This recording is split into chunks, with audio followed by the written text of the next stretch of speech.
Yo, halo para Bujang People sekalian, kembali lagi bersama admin Bujang di sini. Nah, di video kali ini admin akan membahas mengenai kelanjutan cerita animasi Invincible setelah season ketiganya. Dan kali ini kita akan masuk ke part yang ke-15 atau komik isu yang ke-80 dan juga 81.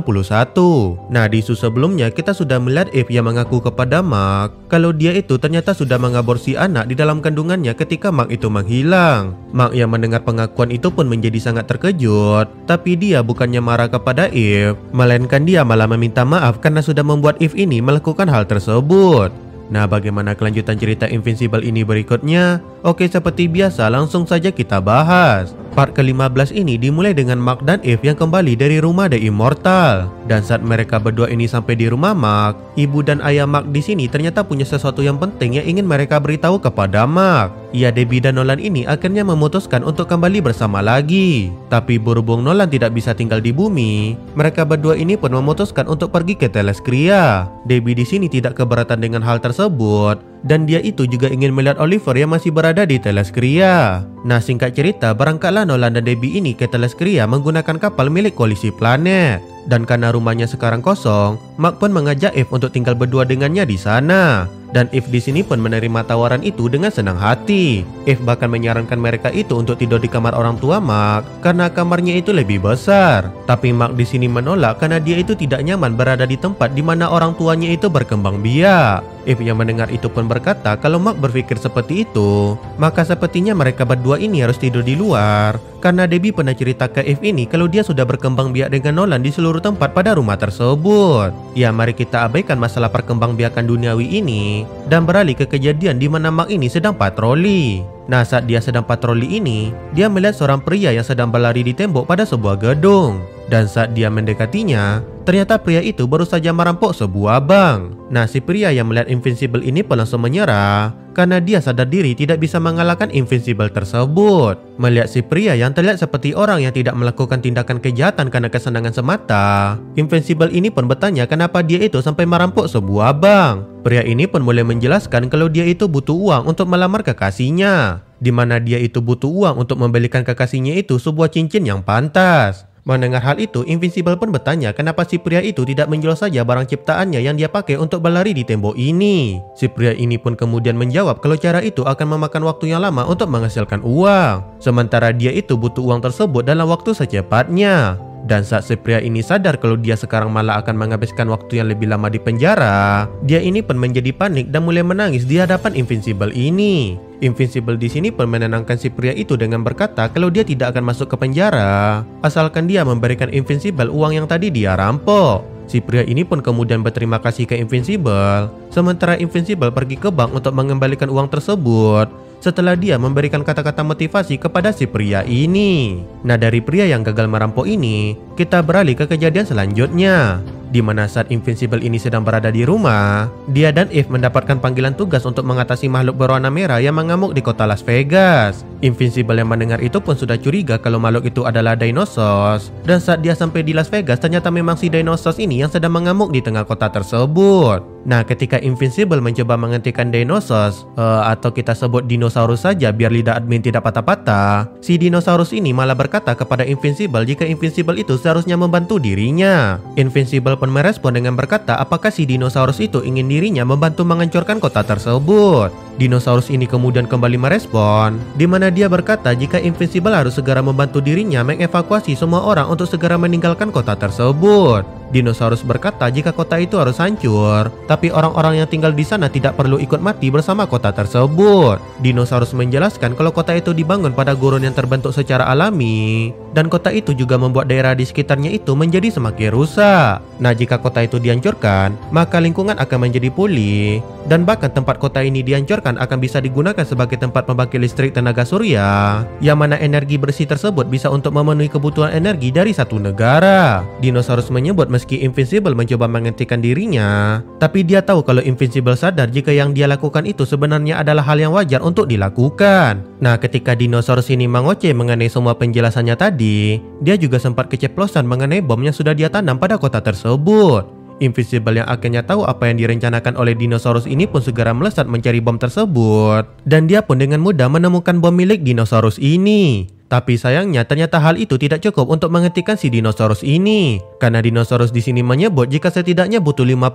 bom untuk menghancurkan satu kota. Dan ledakannya itu akan melenyapkan sesi kota tersebut dan cuma akan meninggalkan lautan kaca dari ledakan tersebut. Dan benar saja, meski Invincible sudah menemukan satu bom, tetapi sesaat setelah itu puluhan bom yang lainnya mulai meledak dan melenyapkan seluruh kota Las Vegas tersebut. Invincible yang masih bisa menahan ledakan bom itu pun menjadi sangat terkejut karena dia melihat seluruh kota yang tadi ada di hadapannya lenyap begitu saja dan cuma menyisakan hamparan lautan kaca. Setelah kejadian ini, mulailah banyak wartawan yang memberitakan ledakan tersebut, di mana berita itu juga menyebutkan banyak orang yang menghilang dan diperkirakan tewas dalam peristiwa tersebut. Serta berita itu juga menyampaikan jika Invincible terlihat sedang melawan monster pada tempat kejadian tersebut. Mark yang melihat berita itu pun semakin menyalahkan dirinya karena gagal menyelamatkan kota dan orang-orang yang ada di dalamnya. Eve yang melihat Mark ini terus menyalahkan dirinya itu pun mencoba menghibur Mark, di mana Eve berkata jika Mark tidak bisa menyalahkan dirinya sendiri karena semua itu bukanlah salah Mark. Nah, sementara itu di tempat lain, saat ada berita yang menyebut jika Invincible terlihat dalam kejadian lenyapnya kota Las Vegas tadi, Powerplex langsung mulai kehilangan kendali dan dia langsung ingin segera membunuh Invincible tersebut. Tapi dia yang mengamuk ini berhasil ditenangkan oleh anggota timnya, sehingga si Powerplex ini pun mulai bisa mengendalikan amarahnya tersebut. Nah, mungkin kalian akan bertanya bagaimana ceritanya si Powerplex ini tidak ada di dalam penjara. Ya, hal itu karena si Powerplex ini direkrut oleh Cecil untuk masuk ke dalam tim yang bernama The Actioner, di mana tim ini berisi para kriminal yang Cecil anggap berguna, dan mereka bekerja di bawah perintah Cecil langsung untuk melawan para penjahat. Nah, kemudian dari Powerplex ini, kita beralih ke Pentagon di mana Cecil sedang berdiskusi dengan pemimpin Guardian of the Globe yang bernama Brett. Di sini mereka berbicara mengenai kejadian di kota Las Vegas tadi, dan Brett menyebut jika kejadian itu pasti membuat Invincible menjadi sangat tertekan. Cecil yang mendengar itu pun tidak terlihat terlalu khawatir dengan keadaan Invincible karena dia itu sebelumnya pernah berselisih dan hampir diajar oleh Invincible. Cecil di sini lebih tertarik pada masalah dinosaurus, di mana dia yakin makhluk itu masih hidup karena dinosaurus itu saja mampu bertahan melawan Invincible. Jadi ledakan seperti itu tidak akan cukup untuk melenyapkan dinosaurus itu tanpa bersisa sama sekali. Dan ternyata benar saja, di suatu tempat yang lain, dinosaurus tadi akhirnya kembali ke wujud manusianya, dan sisi manusianya yang bernama David ini sedang lari dari kejaran aparat dalam keadaan tanpa busana. Lalu dari David yang berusaha kabur ini, kita beralih ke Invincible dan Eve yang baru kembali dari tempat Cecil tadi. Dan dalam perjalanan pulang ini,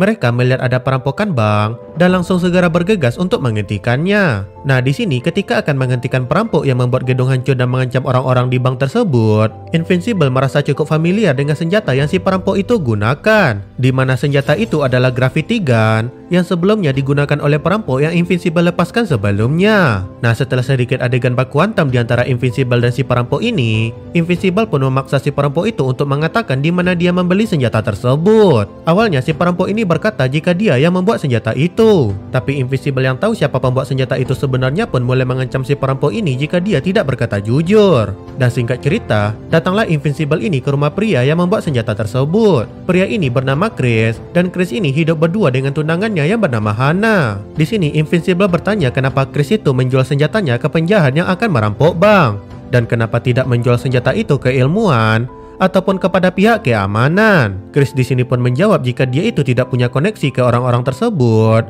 dan cuma si penjahat tadi yang dia tahu ingin membeli senjatanya tersebut. Mendengar jawaban dari Chris ini, Invincible pun membawa Chris itu untuk ikut bersama dirinya. Awalnya Chris dan tunangannya ini berpikir jika Invincible akan memenjarakan si Chris ini, tapi ternyata bukannya pergi ke penjara, Invincible malah membawa Chris pergi ke tempat Cecil dan meminta Cecil memperkerjakan Chris itu di bawah pengawasannya. Dan berhubung Chris itu memang jenius tapi terhalang oleh keterbatasan alat dan biaya, Cecil pun dengan senang hati menerima Chris untuk bekerja di tempatnya tersebut. Lalu di saat Invincible akan pergi dari tempat Cecil ini, dia tiba-tiba saja diserang pada saat terbang oleh sambaran listrik yang sangat kuat, di mana serangan ini berasal tidak lain dan tidak bukan adalah dari Powerplex. Powerplex yang melihat Invincible ada di hadapannya ini pun langsung mengamuk sambil mengoceh. Dia mengoceh kenapa Invincible itu tidak tetap berada di luar angkasa saja, karena selama dia ada di luar angkasa, keadaan bumi itu tetap baik-baik saja. Dia juga mengoceh tentang dirinya yang mulai bisa merelakan kematian saudari, istri, dan anaknya, serta dia juga membantu orang banyak dengan bergabung dengan The Actioner. Invincible yang mendengar ocehan itu pun bertanya apa yang sebenarnya Powerplex itu inginkan dari dirinya kali ini. Dan si Powerplex ini menjawab jika dia ingin Invincible bertanggung jawab atas kejadian di kota Las Vegas. Invincible di sini pun berkata jika dia itu memang merasa bersalah atas kejadian pada kota tersebut. Tapi Invincible juga menyebut kalau dia itu bukanlah orang yang menyebabkan kota itu hancur. Awalnya Powerplex di sini tidak percaya dengan perkataan Invincible ini. Tapi Invincible di sini mulai menjelaskan kalau dunia tempat mereka tinggal itu adalah tempat yang dipenuhi oleh hal-hal buruk. Dimana ketika dia mencoba melawan penjahat yang akan membahayakan nyawa banyak orang, hal itu malah membuat orang-orang di sekitarnya tersebut ikut menjadi korban. Misalnya saja saat saudari Powerplex itu tewas ketika Invincible mencoba menghentikan ayahnya. Kalau saja dia tidak mencoba menghentikan ayahnya pada saat itu, maka satu dunia lah yang akan menjadi korbannya. Powerplex di sini masih tidak percaya dengan perkataan Invincible ini, dan dia mulai menyerang Invincible lagi dengan serangan energinya. Invincible yang tahu kalau Powerplex bisa menyerap energi dari serangan ini pun cuma menerima serangan dari Powerplex dan tidak memberikan serangan balasan supaya Powerplex itu segera kehabisan energi. Invincible di sini pun kembali melanjutkan perkataannya dengan menyebut jika semua yang dia lakukan itu adalah untuk menyelamatkan dunia. Dan itu juga yang dia lakukan saat dia itu pergi ke luar angkasa dan juga ketika dia itu berada di Las Vegas. Dia bukan orang yang meletakkan bom di sana dan mengaktifkan bom tersebut. Dia ada di sana untuk menghentikan itu semua. Tapi sayangnya dirinya itu gagal dan berakhir dengan hancurnya seluruh kota tersebut. Invincible menegaskan kepada Powerplex kalau dia tidak bisa menyalahkan Invincible itu karena gagal menyelamatkan kota Las Vegas. Hal ini juga berlaku kepada Powerplex yang tidak bisa menyalahkan Invincible itu atas kematian istri dan anaknya. Invincible itu bukanlah orang yang membawa istri Powerplex ke tempat kejadian, dan dia juga bukan orang yang mengikat istri dan anak Powerplex tersebut, serta dia juga bukan orang yang menembakkan serangan listrik yang sangat besar sampai membakar tubuh istri dan anak Powerplex itu. Powerplex lah yang melakukan semua hal itu, dan Powerplex lah yang membunuh istri dan anaknya sendiri. Powerplex yang mendengar perkataan Invincible dari tadi pun mulai sadar akan kenyataan tersebut, dan dia pun mulai menangis dan mengakui kalau dia adalah penyebab istri dan anaknya itu bisa meninggal. Invincible yang melihat Powerplex menangis dan tertunduk ini pun mulai mendekatinya sambil berkata jika dia juga berduka atas semua hal yang sudah Powerplex itu alami. Nah, sesaat kemudian tim The Actioner beserta Cecil datang ke sana untuk menjemput Powerplex ini. Powerplex di sini pun meminta maaf kepada timnya itu karena dia sudah mulai mengacau lagi. Tapi timnya di sini berkata jika itu tidak apa-apa dan Powerplex itu tidak usah meminta maaf kepada mereka. Cecil di sini juga tidak terlalu mempermasalahkan aksi Powerplex tadi karena dia tahu kalau Powerplex itu punya masa lalu yang sangat tragis. Dan ditambah sebenarnya Powerplex itu sangat berguna ketika dia menjadi pahlawan dan melawan penjahat ketika Invincible itu sedang tidak berada di bumi. Nah, setelah semua kejadian dengan Powerplex tadi, Invincible ini pun kembali ke rumahnya dan dia mulai curhat kepada Eve mengenai keadaan yang berjalan tidak sesuai dengan apa yang dia bayangkan, di mana dia itu cuma ingin menyelamatkan orang-orang dengan kekuatannya. Tapi ketika dia itu berusaha mencoba dan gagal, keadaan itu malah menjadi semakin buruk. Ya, Mark di sini kembali overthinking dan mempertanyakan semua hal yang sudah dia lakukan selama ini, di mana hal ini nantinya akan membuat cara pikir Mark ini mulai berubah, di mana dia itu mengalami perubahan moral seperti yang dialami oleh Cecil dulu. Nah, apa yang berubah dari cara pikir Mark ini ke depannya? Ya, hal itu akan kita lihat di video-video yang akan mendatang karena video kali ini cukup sampai di sini dulu. Seperti biasa, like video ini jika kalian suka, tinggalkan jejak kalian di dalam kolom komentar, dan sampai bertemu lagi di video selanjutnya.